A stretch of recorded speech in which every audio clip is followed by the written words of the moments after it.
હાલો તમે મારી વાત સાંભળો પેલા હું કહું તમને. હું એને ઓળખતોય નથી પણ.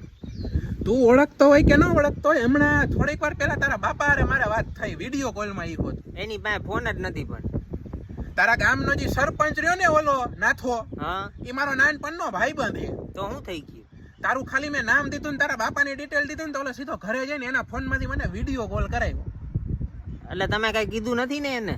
મેં કાંઈ નથી કીધું. મેં ખાલી એટલું કીધું કે તમારો ગગાએ 2 મહિનાનું ભાડું મને નથી દીધું. મારા ભાડા હાટું મતલબ હતો. એને એવું એમ ન કહેવાય કે છોકરીઓને લઈ આવસ તું ઘરે. અરે હું તમને 5 વાગે આપી દઈ યાર. હવે તમે શું લેવાના આવી લાંબી વાત કરો? હવે એમ નહીં. હા તાર બાપા મને એવું કહે છે કે ભાઈ હું ગૂગલ પે ને બધુંય વાપરું છું, મોબાઈલ મારી પાસે છે. હા તો અરે તું એની એમ પાસે કે- ફોન જ નથી પણ એની પાસે સાદો ફોન છે. એ તું સાદા ફોન ની કરમાં એનો ફોન બગડ્યો ની પેલાની વાત છે. એને તારામાં 6000 રૂપિયા હોત ને ખાતામાં નહીં ખાતા ની પછી 6 મહિનાનું ભાડું હોત એકારે નાખેલું છે. તો એને કોક બીજામાં નાખી દીધા છે, મારામાં આવ્યા નથી.